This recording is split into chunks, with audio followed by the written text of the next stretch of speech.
Dear Excellency, dear colleagues, dear all, it is great to see you on this sunny, very sunny spring afternoon. On behalf of the entire BRIAS team, welcome to our 6th Big Ideas for Democracy lecture. This week, the spotlight is on our senior fellow, Professor Isaac Owusu-Mensah. Professor Isaac Owusu-Mensah is a distinguished political scientist currently serving as head of Department of Political Science at the University of Ghana. He obtained his PhD in political science from the University of Ghana in 2009. He was appointed as a lecturer in 2011, a senior lecturer in 2016, and an associate professor of political science in 2025. With a career that bridges academia, policy, and international engagement, Professor Owusu-Mensah brings a wealth of experience to the study and practice of democratic governance. He previously also served as the Director of Research at the Office of the President of the Republic of Ghana and as Senior Program Manager at the Konrad Adenauer Stiftung.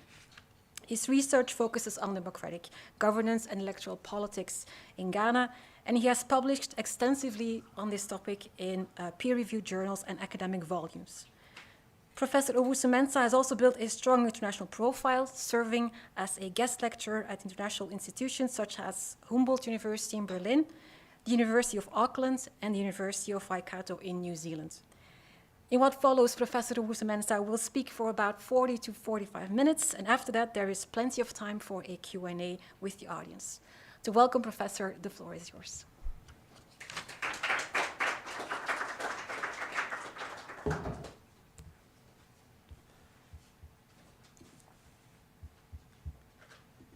Thank you very much, distinguished ladies and gentlemen. I'm very, very grateful for the opportunity you have granted to me to be here this afternoon. Let me say that it is a big privilege for me to be a fellow of this prestigious institution. Let me also say that I don't take it for granted that I'm the first Ghanaian to be a fellow in this particular institution, and therefore I take it to be a very big privilege. And I also want to thank the leadership of the institution for all the contributions and all the things you have made it possible for me to be here. It is also a big privilege for me to see my ambassador here, and also members of the embassy as well to support me, also to listen to our discussion this afternoon. On this note, today my interest is to discuss a topic I've termed enhancing quality electoral governance for democratic consolidation in Ghana's Fourth Republic. Now, as you indicated earlier on, I previously had the opportunity of having lectures in New Zealand as well. And when I was in New Zealand, I was told that we are always talking about Ghana, but people don't know much about Ghana. So let me just spend 1 minute to tell us briefly about our political history so that it will put the lecture in a context. Ghana, before our independence, we were colonized by a number of European countries, but the last one being the British. We were colonized by the Portuguese were there, the Dutch were there, the British were the last one. In 1957, we gained our independence as a country. Beyond that, the Queen was in charge. Then in 1960, Ghana became a republic led by Dr. Kwame Nkrumah as the president of the republic. Unfortunately, as a political scientist, I would say, in 1966, we got the military involved in politics in the country, and therefore there was a military intervention that ruled for a short while. And in 1969, we had a parliamentary system of government where we had the Prime Minister, Kofi Abdul-Buzia, and then the President, or what we call Edward Ekufuor, the Justice of the Supreme Court. Unfortunately, again, in 1972, we had the military men came again. And normally the military, as you know them, they come with a very interesting names, redemption and this and this. So the country went through the period of what we call in political science coups and counter-coups until 1979, when we had an election again, and we had our third republic. When we had a third republic, it lasted for a very short time, and the military came again. And this continued until 1993, when we had the Fourth Republic. When we had the Fourth Republic in 1993, by God's grace, up to now, the military have been in the barracks, and we have democracy going very well in the country. So briefly, that is what our political history is. So in the map, you can see where Ghana is. We have to the left of us, as you can see, or the west of the country is La Côte d'Ivoire. On top is Burkina Faso. And then on the right, we have the Togo and Benin. But really, our real neighbor is Nigeria.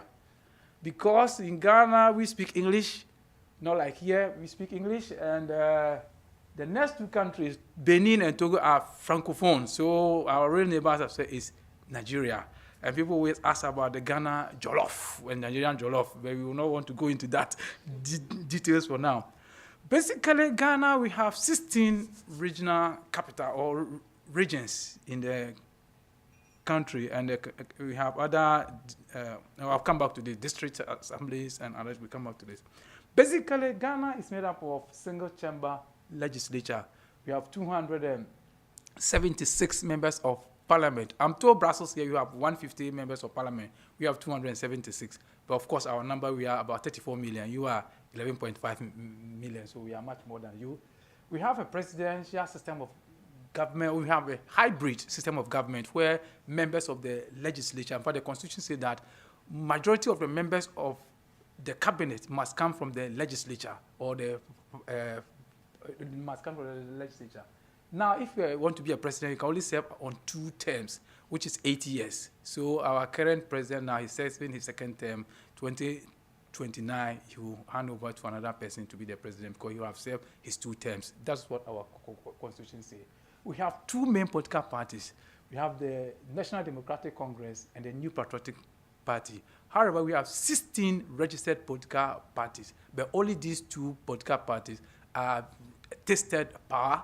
And in the course of the 4th Republic, only 2 political parties have ruled us over the period of time. Interestingly, given our political history, our constitution bars political parties from being formed on ethnic, regional, or religious lines. So all the 2 political parties that we have ruled over the country are broad-based political parties. Having said this about Ghana, it's important to put it in a context. You all know very well that a lot of African countries experience some form of administration that were ruled by the European countries. When they were leaving the countries, they bequeathed to us, and I say us, all the African countries, they bequeathed to us multi-party democracy. But as a result of support from the Soviet Union, and as a result of what we call, in political science context, leadership court, in countries like Central African Republic, led by Bukasa, Idi Amin of Uganda, Mobutu Seko of DRC, Sekou Toure of Guinea, Julius Nyerere of Tanzania, and our own Dr. Kwame Nkrumah. This government, in the course of the ruling, to some extent, became one party and became autocratic and all that. This continued until the end of the Soviet regime into the 1990s. And in view of that, economic situation became very difficult. So all of them were compelled to be democratic, or all of them were compelled to allow their citizens to have a say, or to have an input into the governance of their country at the end of the day. Now, it's important to also mention that whilst these countries were going through these military regimes and one-party system and all that, the political scientists always argue that it is not enough to have elections as a way of democratic consolidation. We have several political scientists that argue that way. We have Thomas Carothers, we have Larry Diamond, we have Adams, we have Jim Abuedi, Samuel Huntington, Robert Dahl. All of them argue that elections are good, but it's not too important in democratization. You have elections, you lead you to what we call electoral democracy. But so we must add other what they call building blocks, like growing civil society. We have political society where people can challenge and argue about the development of the country, whether the country is going well or it's not going very well. Elections are good, but it's not enough. Rule of law must work, and must work very well. There must be strong political parties, there must be strong this, there must be strong this. So elections are good. So they really discounted importance of elections in democratic consolidation, even though they say it is good, but it's just a denominator, you need other factors to come into place. But some of us also believe that elections is not only about democratic consolidation at the end of the day. You need elections for so many things in our country called Ghana. In Ghana, elections does not only lead us to democratic consolidation. There are so many things elections is engaged for us. One of the very important that election does for us in Ghana is political accountability. For us as people of Ghana, we use elections to get accountability from our leadership, either as a member of parliament, either as a president, or even as a assembly member. We use elections to reward and to punish. In fact, when there's a failure of government action, policy, or inaction of the government, what the people of my people tell you that people quickly look for their voters' ID card, clean it, and smile, because they are waiting for a day will come, the government will have to account to us. So for us in Ghana, election is very important to us. It also means by which it governs political socialization. In the year of elections, in a month we have elections in December, normally December 7th, that's what our constitution rather says. October, September, November, every weekend in the mornings, you see a lot of people going out what we call kefit, and they are in their party uniforms. It's a way of bringing people together. People are socializing on the basis of A, B, C, D, because election is on the way here.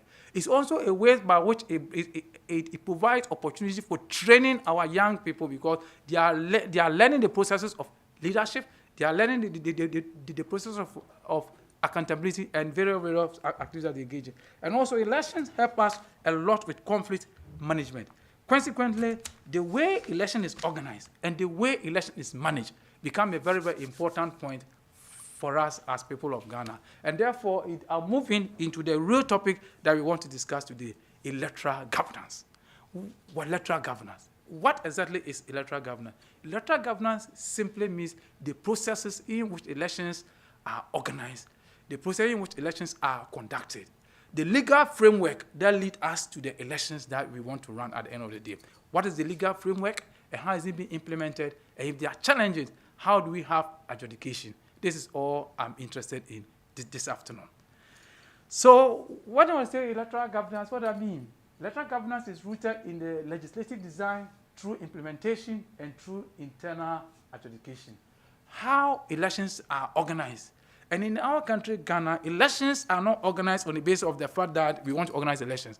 We have rules and regulations that guide the way elections are managed and that guide the way elections are organized. The first and most important one for us is the Constitution of the Republic of Ghana. The Constitution of the Republic of Ghana defines what we call the suffrage. Who is qualified to vote? At what age? At what sign mind?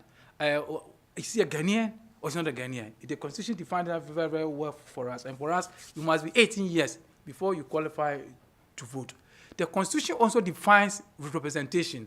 Who can be a candidate for the position of a member of parliament? And you must be 21 years before you qualify to be a member of parliament. The Constitution also defines who can represent us or who can qualify as a presidential candidate. The Constitution defines that clearly for us. And it said that you must be 40 years before you qualify to be a candidate to be a president of the republic. 40 years. And let me say that apart from defining the age, apart from defining what you need to do, there also is a very complicated process of completing the presidential form. In the 2016, one of the presidential candidates holds a PhD, but he was unable to complete the forms because of the complication of how to get a presidential form completed. And also the Constitution also defines the rules on which the Electoral Commission can be formed. It says that the members of the Electoral Commission must be 7, and it must be appointed by the president at the end of the day. Of the 7 members, we have 1 as a chairperson, 2 of them as executive members, and the 4 of them are normal or members of the commission at the end of the day. The Constitution also defines clearly the terms of office of the president as well. And the Constitution go on to also define the establishment of political parties. It go on to indicate how political parties should be formed, how they conduct their businesses, and how their businesses are regulated as well. All this is defined by the Constitution. But let me say the second law that is in the country that also help us with our election is the Electoral Commission Act and the Political Party Act at the end of the day. Having now defined the laws that establishes how elections are conducted, the next is how we implement these rules. And these rules are being implemented by the organization called the Electoral Commission. As indicated earlier on, Electoral Commission is a 7-member commission at the end of the day. When they are appointed by the president, they go through the process. They go through various processes. But what is more important than what is the function of the Electoral Commission at the end of the day? The Electoral Commission first duty is to register Ghanaians to be on the voter roll, or what they call the voter register. They update this voter register in the course of time, and they also determines the time of conducting of elections, the processes leading to the conduct of the elections at the end of the day. I've indicated our elections are conducted December 7th, but the processes leading the balloting processes, the filing of registration, and all that, going to Parliament to form the laws and all that is the responsibility of the Electoral Commission at the end of the day. And one of the very important functions of the Commission is also to regulate the conduct of the political parties. I indicated to you that we have a broad-based political parties, and therefore the Electoral Commission have a responsibility to ensure that these political parties have offices at least 2/3 of the districts in the country. We have 261 district assemblies. So if you want to be a political party, you must have offices in 2/3 of these districts at the end of the day. Then the political parties also have the responsibility to file their audited accounts at the end of the year. So it's the responsibility of the Electoral Commission to find out and establish that these function or responsibility of the parties are achieved or they are not achieved. And at the end of the Electoral Commission also have responsibility to help resolve questions about eligibility of voters, eligibility of candidates, and also eligibility of people who offer themselves to serve as a temporary officers of the Electoral Commission. As indicated earlier on, the Electoral Commission is made up of 7 members, but they have other staff that support them, but these staff are incapable of running elections. So every election year, they recruit what we call temporary staff, and this temporary staff will manage the elections, and the elections are supervised by the Electoral Commission to ensure that people are given the opportunity to cast their vote. The Electoral Commission will determine where the polling station is supposed to be. The Electoral Commission will determine the electoral areas as well, and at the end of the day, they declare who has won which elections and who has lost that election. And if there are issues about that, the Electoral Commission and the other bodies support in this process as well. Now, another part that is also important is what we call the rule adjudication. But before I come back to rule adjudication, I've mentioned so much about Electoral Commission, so I want us to look at what the Ghanaian people think about the Electoral Commission. And the one of the very important survey in Ghana that we depend on is what we call the Afrobarometer. I know those of you in Europe here, you know the Eurasia barometer and all forms of barometer. In Ghana, who is the Afrobarometer? And we studied the Electoral Commission from 1999 up to 2024. And we realized that in 1999, the functions of the people of Ghana had a lot of trust in the Electoral Commission with a mean of 2.77. So the trust came down into 2015, and then went up, and it descended to 2022. It came down so low like that. Let me say that this is the trust that the people of Ghana have in the EC, but this does not preclude the EC from performing its function. In 2015, the trust of the Electoral Commission went so down to 1.46, but in the following year, the Electoral Commission that the people didn't trust conducted an election, and there was a change in government. So the point is that even though people may not trust the Electoral Commission at the end of the day, but the Electoral Commission is not worried about them. People who don't trust them, they continue to do their work, and they do it so well. At the same time, you come to 2022, the Electoral Commission People didn't trust Electoral Commission. 2024 didn't trust Electoral Commission, but they conducted elections. In fact, the opposition, the government in power now, that way in opposition, they have so many questions about the performance of the EC. Just as in 2015, then opposition party also have so many questions for the Electoral Commission. But interestingly, those who have questions for the Electoral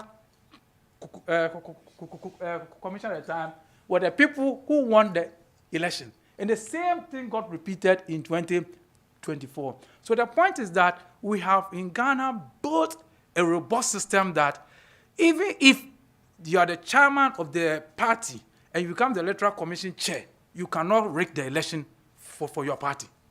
We have built a robust system such a way that the election is declared at the polling station. And while the election is declared at the polling station, every party keep their results, and you move on to the constituency center, and they tally the results, and you move on to the region, and they move on to Accra. So we have built a robust system such a way that nobody can rig elections in Ghana. That's how we have built a robust system. Even though the government will want to do whatever it wants to do, it cannot. But the good thing is that the people of Ghana, as we podcasters have studied, we call it sing from the same hymn. When we say sing from the same hymn, what happens is that when it's time for the government to lose power, your base will not come out to vote. But the other areas that are not supporting you, they will come out in their numbers. So essentially, those who do not like you will come and vote.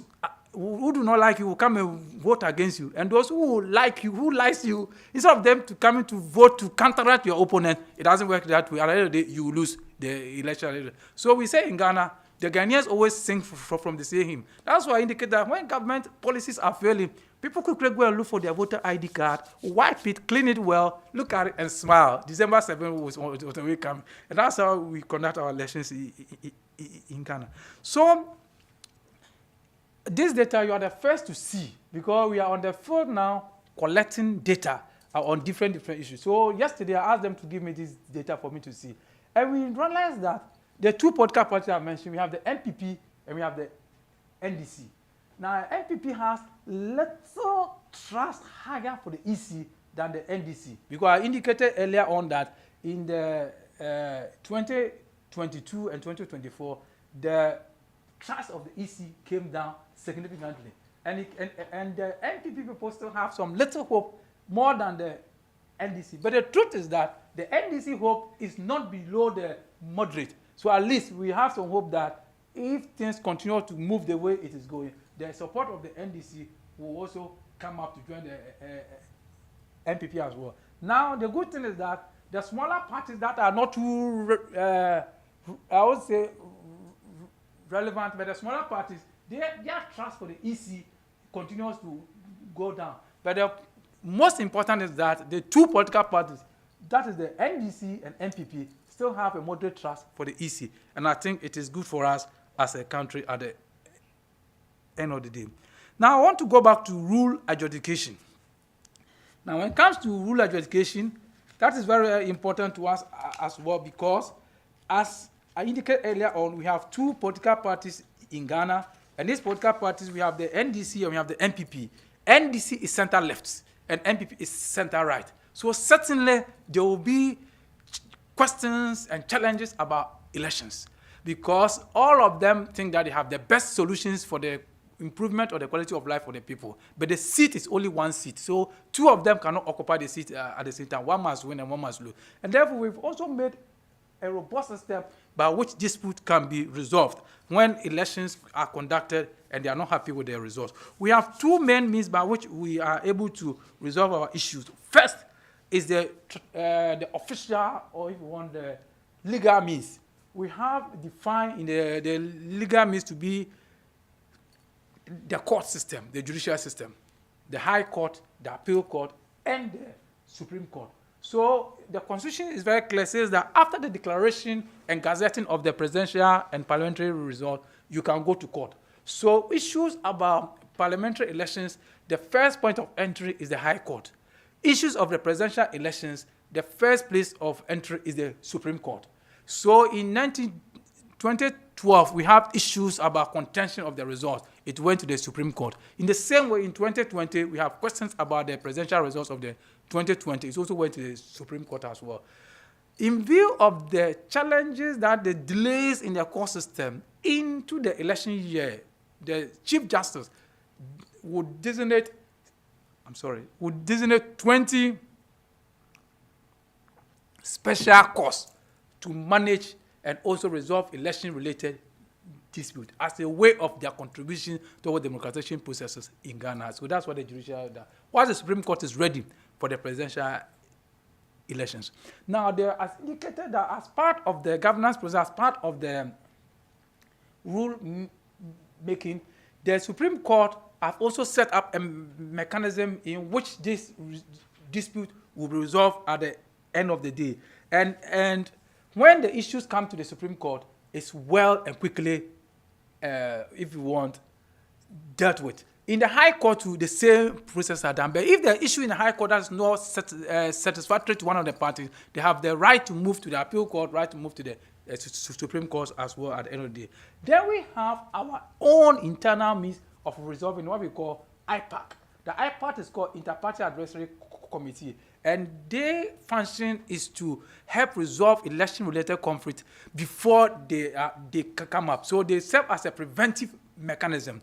Before registrations are conducted, IPAD will meet. The IPAD is made up of all the political parties, the media, some members of civil society, and the EC itself to come up for issues to discuss with them what are their plans, what are their roadmaps for the registration, roadmap for campaigning, roadmap for the election itself. Then we discuss at the IPAD where there are thorny issues. They try as much as possible to resolve it. The good thing is that even though election is a competition, that there can be some little violence here and there, the political parties, both NPP and NDC leadership they've convinced themselves that elections is about ideas, and therefore today it may be my turn, tomorrow it will be your turn. So IPAD provides a very important means by which these issues are resolved at the district level, what we call the constituency or district level, at the regional level, and national levels as well. So if there are issues that borders on the questions about the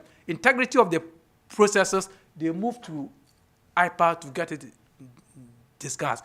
And to be honest with you, they can call IPAD meeting at any time in the course of the election campaign, in the course of the registration to resolve issues that they think that they don't need to go to court, because I've indicated earlier on, the judiciary is ready to resolve issues, but as we all know very well, judiciary, they follow processes and procedures that can take a lot of time. But IPAD, they just call themselves into the room and they say, look, this is the way we are going. Please, let's end it here and move on. People have got, and forgive me, I like to quote this, the politicians always say, children are watching us, so let's do the right thing. And they always want to do the right thing at the end of the day. Now, having said all these good things, there are small issues that we need to also bring up here, and that we need to get it resolved as well. One of the very important things is that, given the fact that we have very strong MPP and we have very strong NDC, smaller parties are unable to grow. And that is a big question for democratic development in Ghana. Of course, people also argue that there are some countries in the world like the US, the UK, and the rest where we have a very strong Republican Party, very strong Democratic Party, and therefore, if you go to Germany, we have the SPD and we have the CDU. But today, alternative to Germany is also growing up so well. But unfortunately, in Ghana, the smaller parties are unable to grow. And one of the questions that people always ask is that because by the definition and also by the constitutional arrangement, state is not allowed to fund political parties. And that the political parties must raise their own means to support their campaign. And unfortunately, because the smaller parties have not had the opportunity to be in government, and there are people who don't consider them as possible office holders, they don't get support from businesses, and therefore they are not able to grow as they want to become a very strong force into the future. The second issue that we still have is about the financial independence of the Electoral Commission. The Electoral Commission have to depend on the government at the end of the day to get their budget financed. And therefore, and you know very well that Ghana is a developing country, and therefore, if you have questions about finding solutions to health policy to agri, health policy to this, the resources that will be allocated to Electoral Commission will certainly not be enough for the Commission at the end of the day. And the last one, which brought about the fact that the trust in the Electoral Commission went down in 2015 and 2022, is about appointment of the EC members. In 2012, after the election petition, one of the chairperson of the Electoral Commission had to go on pension at the age of 70, and therefore he was he had to leave. And when he left, a new person was appointed. When a new person was appointed, people look at it from a partisan point of view, that the president appointed somebody who is a party person, and they trace the history of the person, and that brought the trust of the public down. Unfortunately, when the new government came in, there were issues about the chairperson and the two deputies in the media, and people petitioned the president, and the Chief Justice found good grounds to say that this person should go. And the people who were appointed were also considered to be partisan people, and consequently, the trust of the public also went down. In 2022, it became worse because some people had to go on pension, and new people had to be appointed, and there was the issue about partisan appointees also came in. So I'm of the proposal that we should have a commission of 19 people made up of former Supreme Court justices, made up of media people, made up of civil society organization, and the rest to determine who should be appointed as a member of the EC. Because whether you are the party chairman or whoever you are, you cannot influence the election at the end of the day. Bringing my discussion to an end, I think I've been talking for some time now, I want to propose that electoral governance is as equally important as all the blocks of democratic consolidation. It's not only about civil society, it's not only about political parties, but the processes and the legal framework in which elections are conducted, the processes and legal framework in which election policies are implemented, the processes and the framework in which electoral issues are adjudicated are equally important as having a strong media, are equally important as having good political society, good economic development at the end of the day. Thank you very much. Very sure.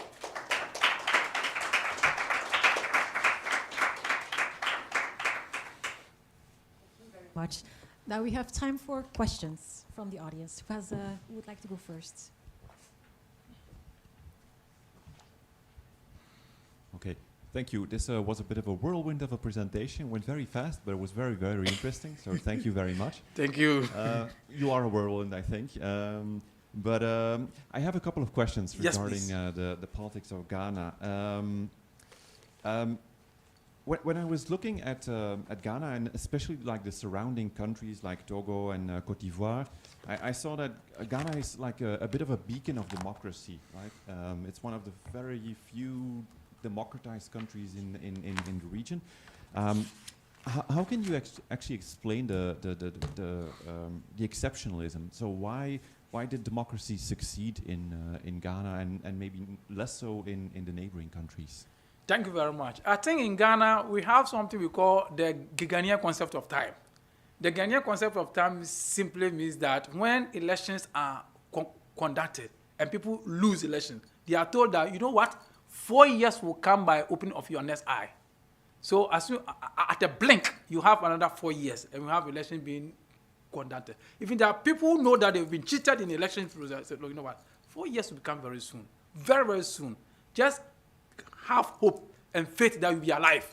So that form of hope within political party members, hope within the Ghanaian citizens, continue to strengthen us. And a second one, then not everybody believes that. The second one, that Ghanaian people believe in God.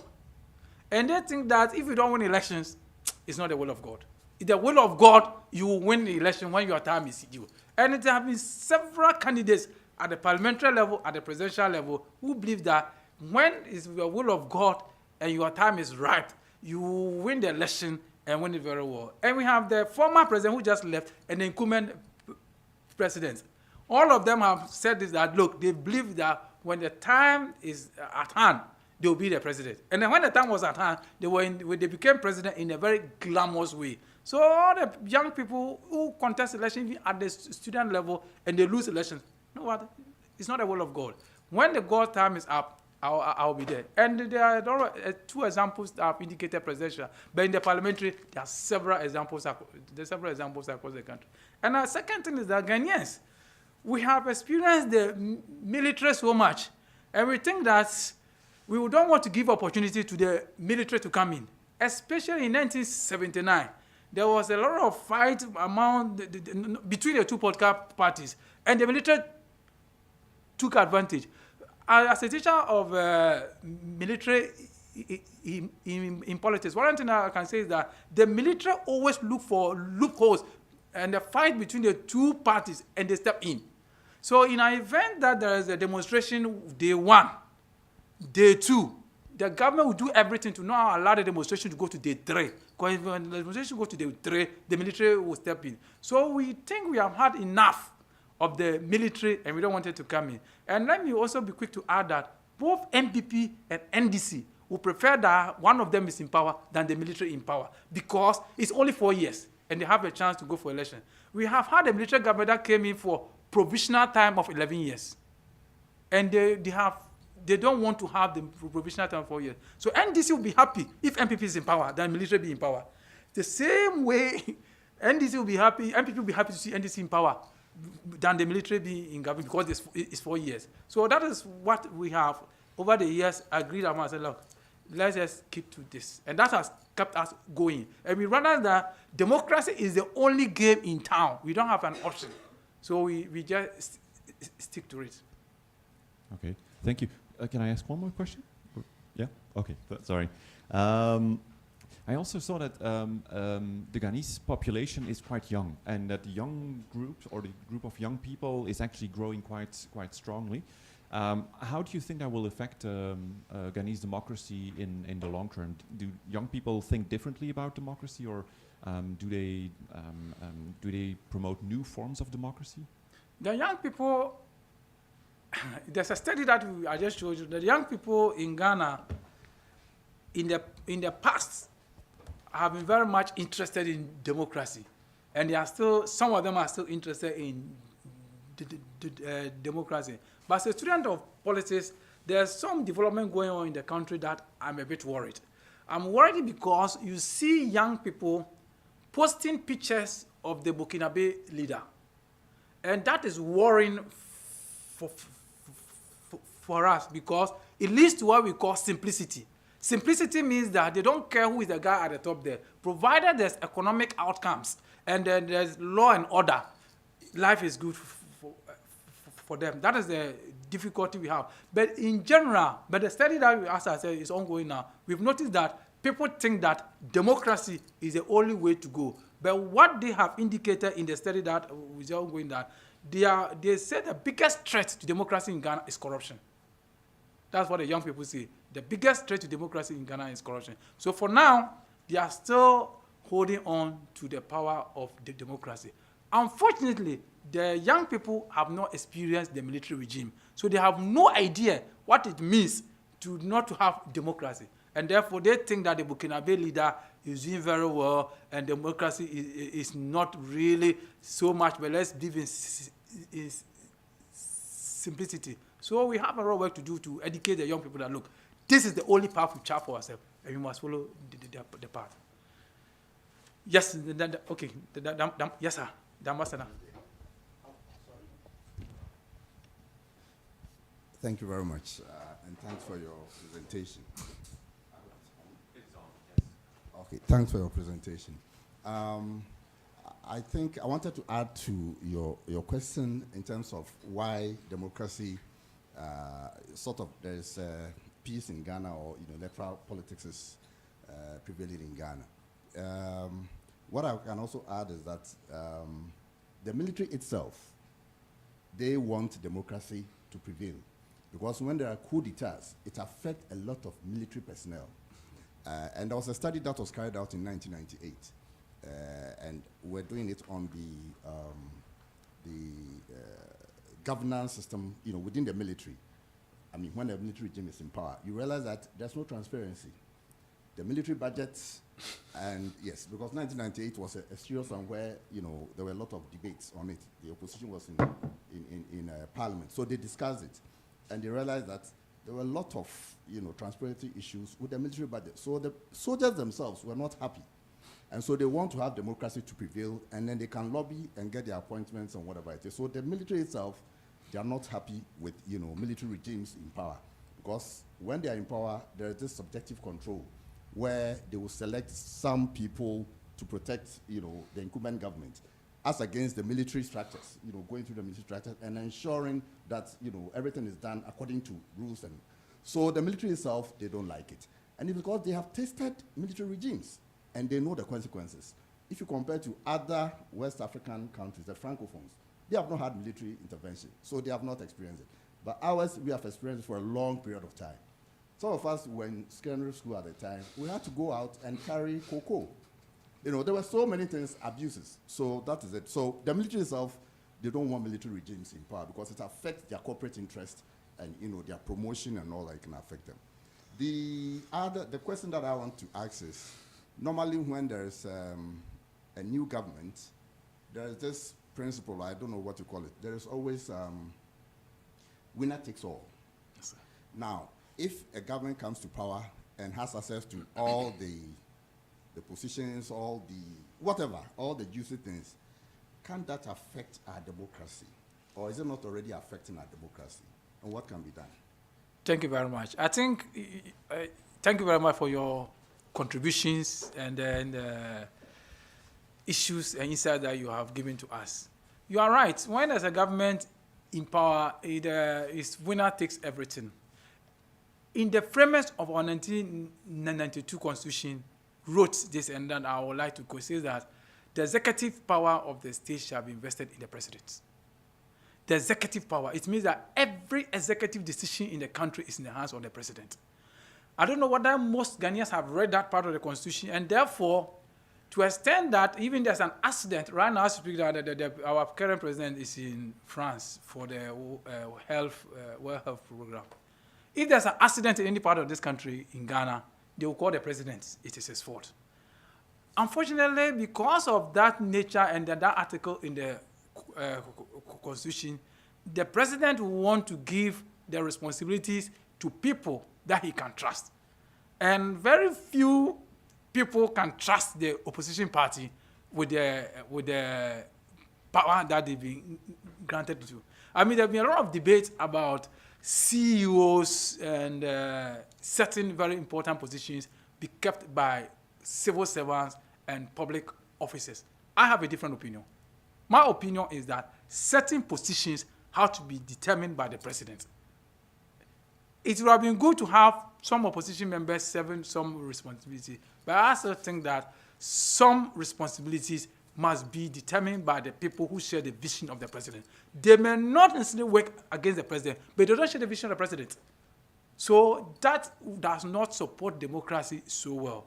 And I completely agree with you, Your Excellency, but it's a line that we must work on it carefully. And I still think that because our democracy has not grown to that level, it's still important to allow the president to take all the power and give it to people that he trusts they can do the work. Maybe in future, I'm sure we will be able to get more. Now, the current president, as we have, he left some people who were appointed by the previous government in places.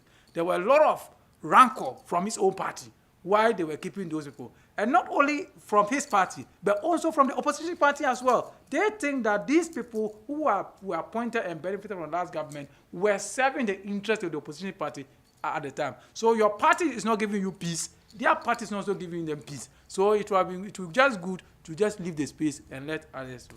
And also, the position of government is not enough for the government party alone. It's not enough.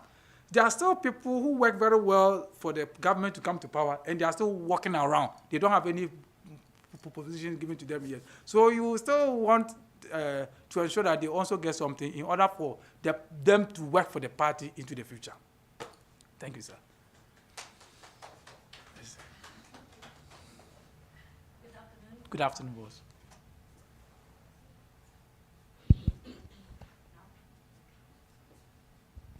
Yeah, good afternoon. Thank you very much for your presentation. I'm Tania Verge, also senior fellow here. We just haven't had the chance yet to meet. I have two questions. Yes, please. One is related to the IPAC, this inter-party advisory committee. If you could provide a bit more detail, because I find it to be a very interesting body, I guess, created with a view to help consolidate democracy. So to which body is it ascribed to? Does it have different layers, so like a national body, but then multi-layered, decentralized, smaller IPAC, so to say, for example, for local elections, or to help resolve conflicts also for local elections? And my second question is, and I'm posing this question, I guess, because I'm a gender politics scholar. So Ghana has now, a few decades long democracy without interruption, but women's representation is among the poorest, the lowest in Africa. Yeah. So in terms of electoral governance and also learning from, there are several African countries that are on the top role rank in terms of women's representation, in terms of quota adoption in its variety, reserve seats, legislative quotas. So what's going on in Ghana? Has it ever been a bill to introduce quotas, but it has been defeated in parliament due to not enough votes in favor? So can you tell me a bit about this? Thank you. Thank you very much. Let me say that all of us are very worried about poor representation of women in parliament. We are all very worried about that. But the truth is that the framers of the Constitution made it a bit complicated when it comes to the representation of women, because when it comes to parliamentary, it says that every constituency shall have one member of parliament. And one member of parliament means that you put up your best foot for the candidate that can win the election at the end of the day. Now, some groups advocated that constituencies that we have that are safe for the political party, either NPP or NDC, they should put in a woman. And some people told them that the Constitution is clear that nobody shall be discriminated on the basis of gender, sex, or whatever. So people were ready to take their political parties to court. The political parties, therefore, recoil, because when they go to court, they will get defeated. So there's a difficulty. So what happens is that I know the political parties reduce the filing fees for women who are contesting elections. Two, there are some NGOs that provide some financial resources, training, and other campaign strategies to support women so that they can also win elections at the end of the day. But what happens is that the political parties are very, very canny when it comes to this. Because if you present a woman and they notice that constituency, that woman is good, she may be will not be able to win, they will come out with another party. Well, if the NPP that put up, they need to come out with a stronger male who will come and defeat the woman. If it's the NDC that comes, NPP will come with the opposite way. So if the two parties can come together and agree that this constituency will only allow women to contest, will have women at the end of the day, then that was good for us. But the political parties' leadership will tell you something, that if a woman goes to give birth, the first question is that, as the woman giving birth and she's strong and healthy, yes, before you ask the gender of the child. So they are not too keen about getting women to parliament, the political party. They are keen in getting their numbers in the party. That's what the political parties are interested in. So we have 276 constituencies, 271 members of parliament. As soon as the election is conducted, how many members of parliament do I have? Okay, I have 100. How many of them are women? Okay, fine. I have 100. That's what's important today. I have 150. That's what's important today. So the issue about women representation, we still need a stronger force to get the political parties to get women to parliament at the end of the day. But the Constitution has constrained us. The Constitution is very clear that the constituency can bring only one person who is a member of parliament, and the parties will always go in for their strongest. I'm not saying that we don't have stronger women in parliament. We have some women who have been in parliament from both MPP and NDC who are stalwart. They've done so well. And they are big examples even for men at the end of the day. But unfortunately, it's the difficulty that we found us. Even this parliament, we are lucky to have more women now. Sometimes it was very, very bad. It was really, really bad. That's unfortunate. So what happens is that at the district level, we have people who are elected as or what we call local councils. The local council, we have people who are elected and people who are appointed. So when those who are going to be appointed, there's a deliberate effort to get more women appointed at the local councils at the end of the day. That's what happened. In both the NDC government, NPP government, all the two parties, they also consciously do that. And also the current president is consciously also appointing women in their very sensitive positions as well. So we are not there yet, and it's not good for us as well. It's about it doesn't help the country as well. It's not good at all. So we have younger women here. I think we want to see them also to contest and become members of parliament at the end of the day, so that they can help us to also bring our numbers up. Second question asked about the IPAC. The IPAC technically is not a constitutional creation, but the parties came together to that let's have a mechanism by which they resolve our internal issues when it comes to elections. So as I indicated, it's made up of all kinds of members. In fact, we have religious leaders who are there, both Christian and Muslim religious leaders who are members of IPAC. We have the political parties who are members of IPAC. We have the media who are members of IPAC. And IPAC is at the national, regional, and the constituency levels as well. All the three levels, we have the IPAC there. And so there are some issues that are not able to resolve at the constituency level. They take it to the region. The regional IPAC will find a way of resolving it. If they are not able to, they move to Accra. And the parties all agree to the IPAC, even though it's not a legal entity, but the parties work with it because it's a way of preventing conflicts before it degenerates into what the people will not want at the end of the day.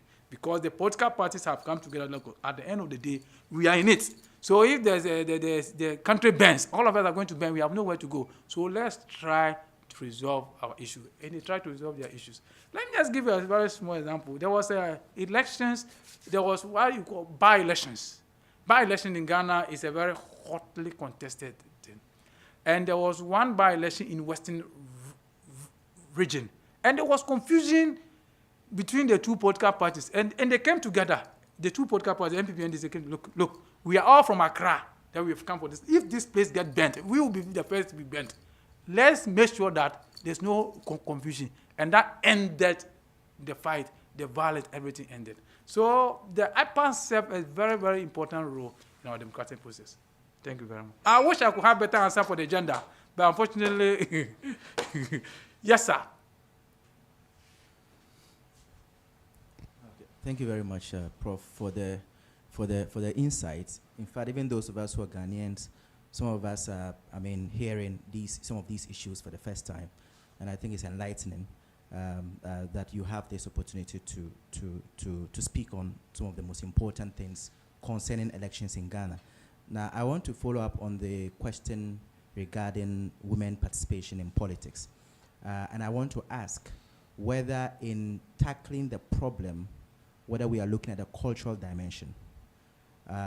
Do we think that at the level of the society there is a willingness to embrace women as leaders, and because once the society doesn't want to embrace that new thinking, then it becomes problematic to even get them to elect the women into positions of power.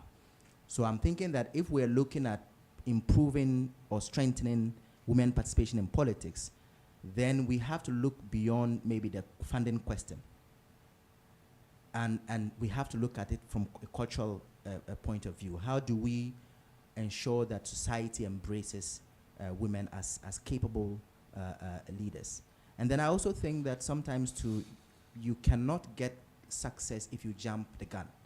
How do we ensure that at the very local level, before we even talk about parliamentary or presidential elections, how do we get women in positions of importance at the district level, so that I believe with that experience, they'll be well prepared for higher positions. And I feel that sometimes we tend to lose sight of that, and we focus more on positions at the national level. So those are the comments I can and questions I can ask about women in participation. In terms of funding, how has the discussion on funding for political parties evolved, given that we are at the moment talking about reforming or making amendments to our constitution?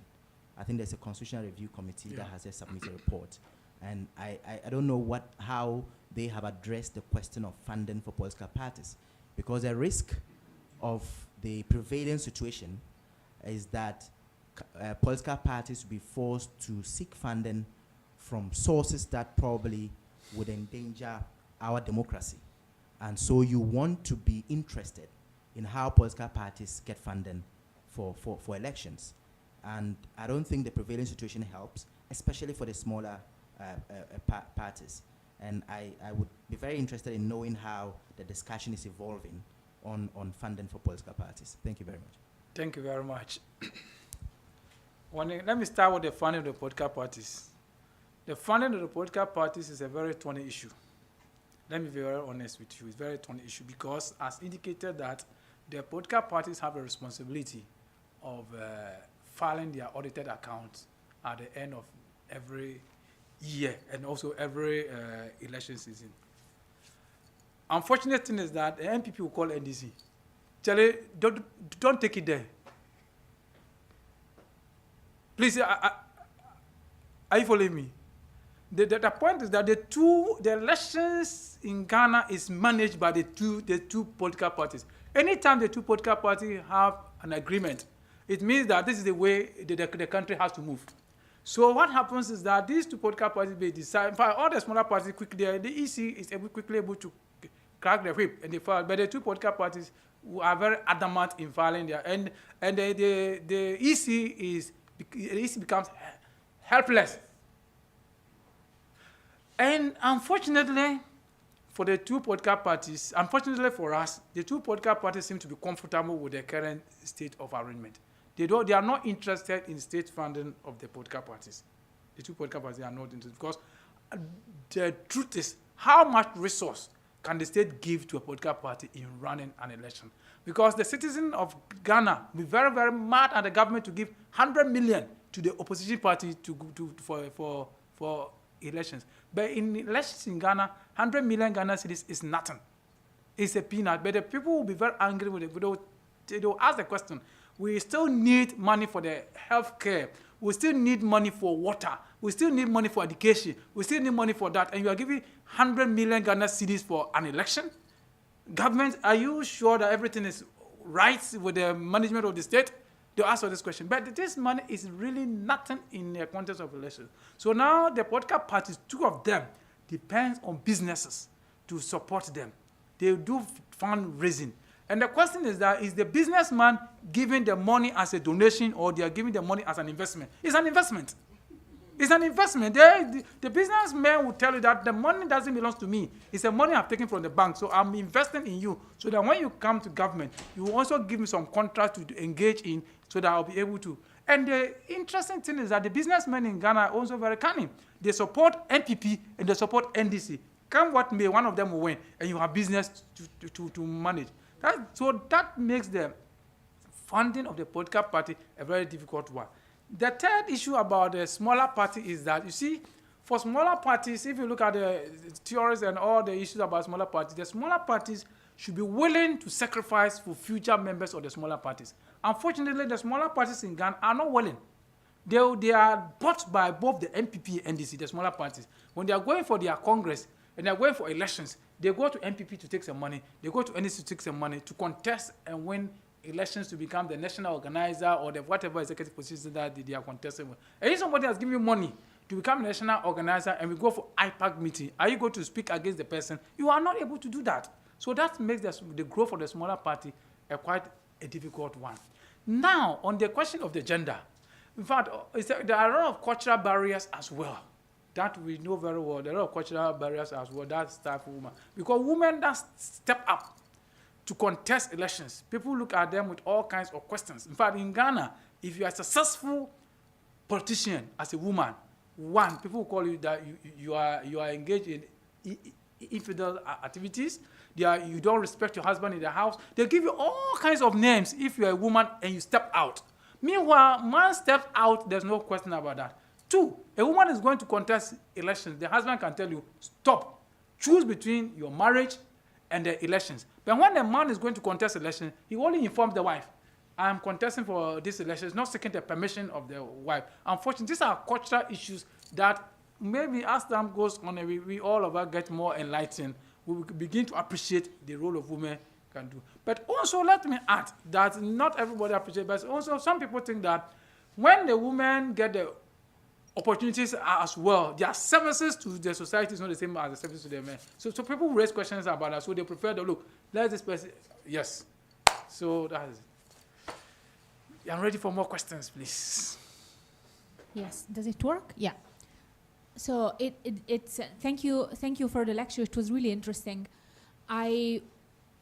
It seems to me that what you're dealing with is really trying to consolidate the democracy, right? Yes. And one thing that you mentioned is that so far you had a huge incentive coming from the memory of the military regime, and one of your concern was that this is going to get lost because people didn't experience this per se. Yeah. And coming from a country in which we had a regime, I'm Italian, right? So we experienced it and it was awful. One thing, and also, I mean, you can also think of Germany, right? And those are two relatively successful stories of consolidating a democracy. The challenge of that you are identify, for example, you mentioned corruption, you mentioned distrust. In both those countries were tackled in different ways. And for example, both these countries went in a completely different direction. Also Spain, right, with Franco, going with consensual democracy, with multi-party system, while Ghana seems to have chosen for majoritarian system in which you only have two parties.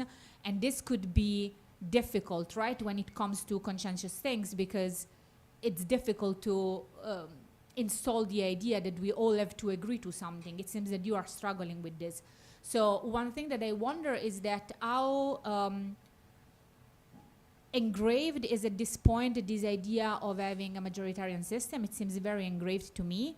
And the second one has to do with how you're dealing with memory. It's something, for example, that it's taught in school, the military regime, right? It's because we know that contemporary history normally it's something that gets neglected a lot. And also, do you teach civic education? Because we know that successful stories of consolidating democracy have a lot to do with having an educated population that understands the importance of election. For example, you went in very elaborated talk about accountability. The president needs to have this nomination because it's about accountability. But those are sophisticated arguments, and you need a public that understands those arguments, and that's struggling in all over the world per se. Even more if you don't have civic education in school. So I was wondering whether Ghana has implemented this measure of explaining why we choose for the historically, why we choose for this system, why we think it's best for our society, what is DC Commission, how we arrived at Constitution, because those things help creating a strong democratic identity. Thank you very much. We have an organization called National Commission for Civic Education in Ghana, and their responsibility is to educate people on our civic rights and civic responsibility as well. But as a process of our political and political socialization, when you are in primary school and also what we call in Ghana junior secondary school, you are taught civics, what we call social sciences. So all these processes, you are educated on why democracy and why not this and why not that. But let me say that it is not enough. We still need, because as a child, when you are in secondary school, you are in primary school, you are learning it as a subject.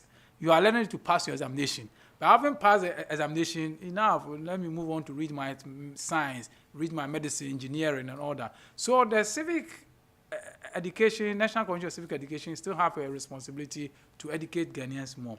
Unfortunately, it's underfunded, and therefore they are not able to do the work that they are supposed to do as enough. But it's important thing that you have raised. that I think more resources need to be given to them to be able to engage more of the society, especially as on top of us we have a military regime at the top that people are appreciating, because in Ghana, some communities where you go, people on their transport system, you see tourist pictures being demonstrated there that people say, oh, he's doing so well in his country, and they appreciate it. And because I think, as I indicated earlier, because people have been experienced the military, which they have no idea. So I think we still have a responsibility to educate more people about the horrendous behavior of the military. Because the military, forgive my language if I'm too strong on them, but the point is that their level of accountability is very minimal, and their abuse of human rights is so bad wherever they find themselves in the world, whether in Africa, Asia, or anywhere in the Latin America. The military have not been the best friends to manage, because that's why they are called the military. So I think that we still have more work to do in that area. It's not enough. We have more work to do.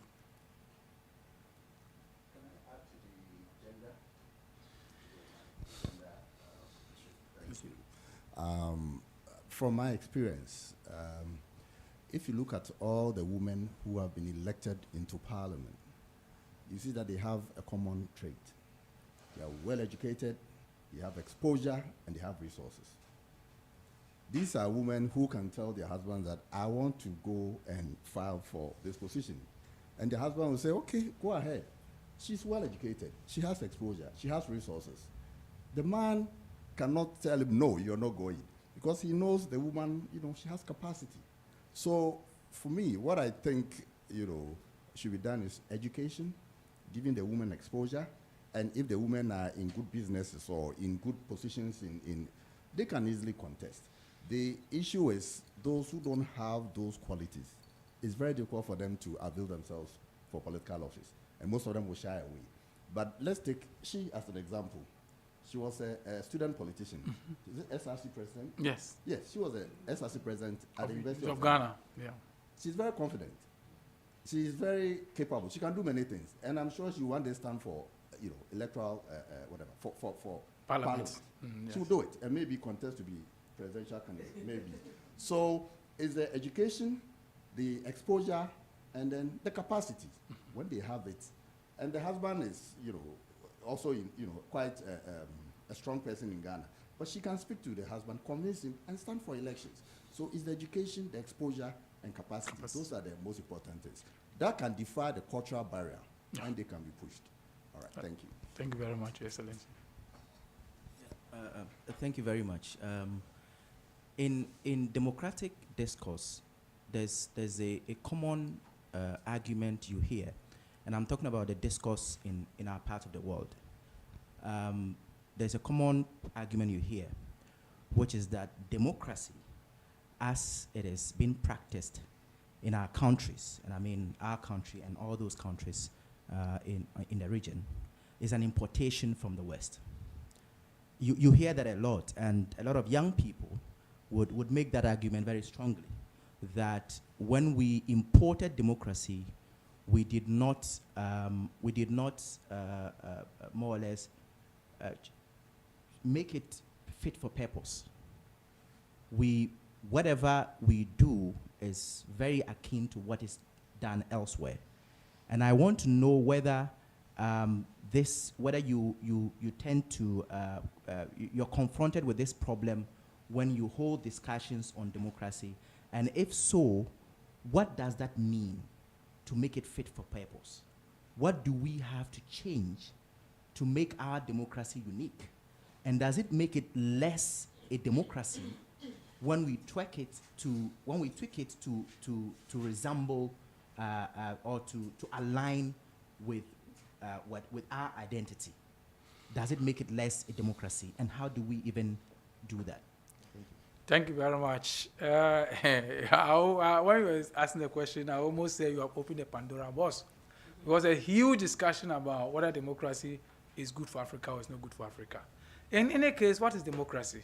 Democracy is a system of governance that rulers are held accountable by the rule through periodic elections, free and fair. Now, people, when you talk about contextualizing democracy in chieftaincy, people have issues with it. But our chieftaincy institutions are democratic. People have questions about it. The term of office of a chief in Ghana is the life of their chief. That's the term of office.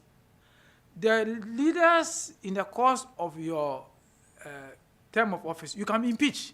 We have had history of leaders, chiefs who have been impeached. We have the military for the traditional system, what we call as for companies. Or in fact, all the ethnic groups have the form of young people who provide for the chief. And we have form of consultation and all that. But they were limited to specific group of people within a specific location. But we have extrapolated it to cover the entire nation. People have questions about the fact that democracy is not good for us. Ask the question, so which government is good for us? There's not a government. It has no democracy. Which government do I talk about? People are pushing for simplicity, as I've indicated. Oh, somebody who will build the road, somebody who will build the house, and who will do that. And then he's there for 10 years. How he came by, people are not interested in it. But we cannot go that way. We must have a system of which we can change our leaders. We must have a system to get leaders accountable, not necessarily picking the gun. Because if you pick the gun, you don't know when the man with the gun is leaving. That's the question we have. So democracy, yes, it's a Western idea that is moved to the top. But indigenously, we had our own forms of democracy. But it was not being practiced as we didn't go to the ballot board to cast in the vote.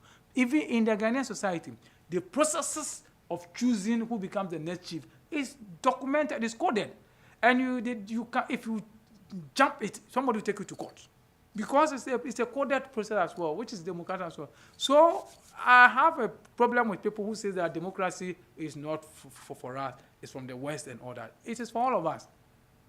Because people belong to different states at that time. Angolon state, the Dagban state, the Ashanti state, the Kwawu state. All of us have come together to form Ghana. So if we have formed Ghana, then we must scale up all the things we were doing in our small corner to be there. And then we have all come to agree that, look, we have two political parties, center right, center left, which cuts across the country. So is this man's turn, another man's turn? So we don't have an option but to make the democracy better for us. We don't have any other option. The other alternative is the military. And you want the military? No. I'm not against the military, forgive me, but I'm against the military. Because they are not cast to govern the country. You know the history of, the presidents we have had in this country, they have all been people who have been prepared, for all the presidents, people, fortunately, people who have matured in their life, and they have done, they have carved career for themselves in their life. It's a military, they have carved their career to hold a gun, not to govern the country. Thank you very much. Are there other questions?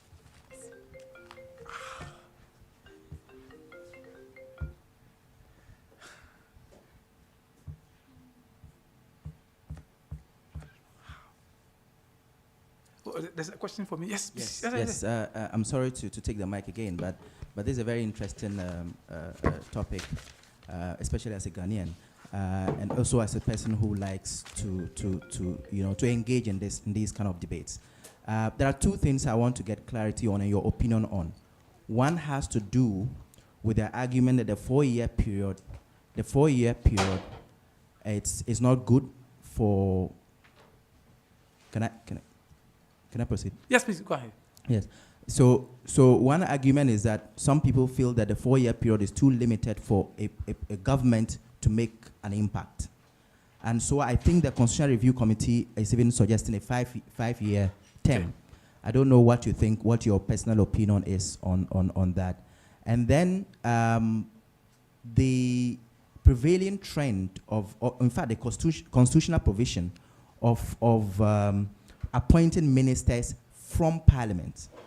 I think there have been debates about it because some feel that it reduces that parliamentary kind of capacity to oversight over the executive, and that it is better and that it also affects even parliamentary performance in terms of participation.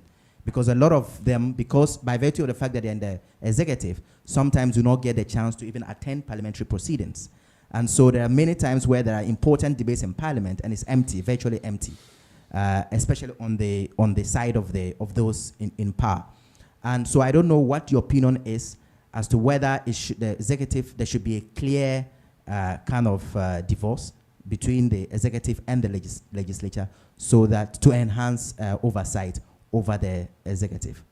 Just your personal opinion. Thank you very much. I have personal opinion on both of them, also based on science. First and foremost, about the tenure of the president. I am of the opinion that the tenure of the president should be, the years should be increased to 5 years also.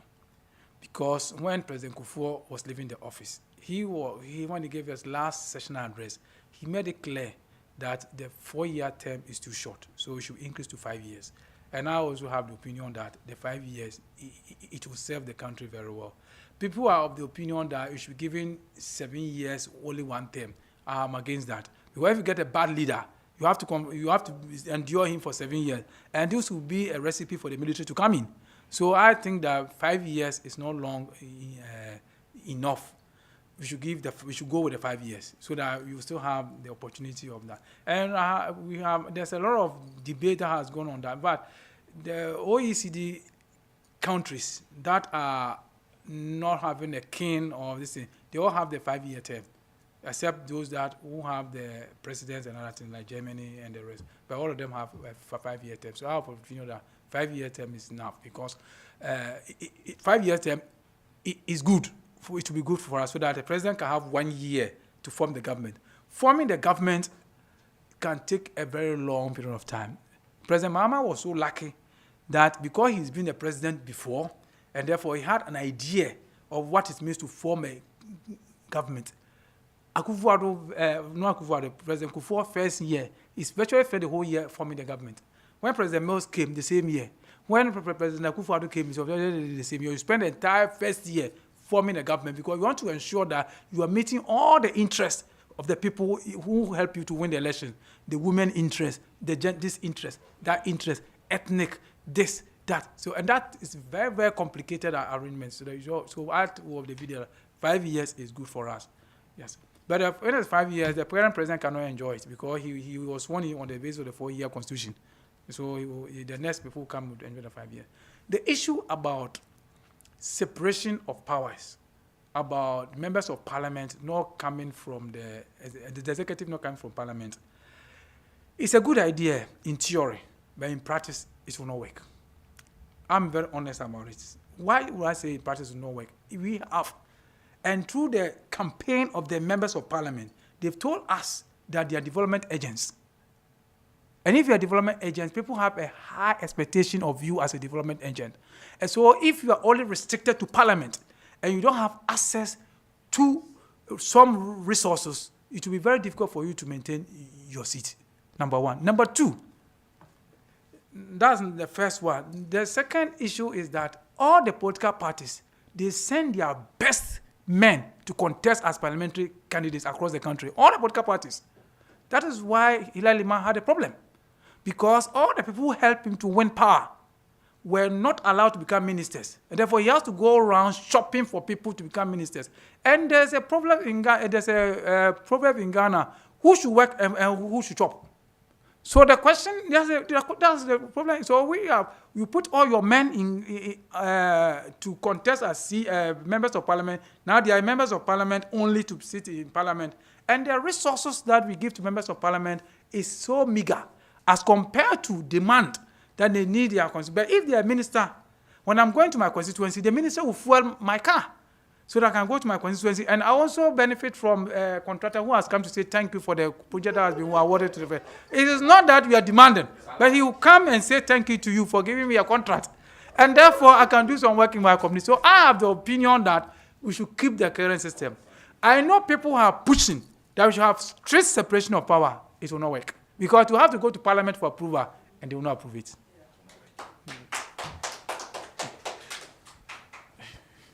Any other questions? If not, I would like to thank you all very much for joining us this evening, for the lively discussion. It was very interesting. Thank you. And now I think we have a reception waiting for us, so we can go outside and have a drink together.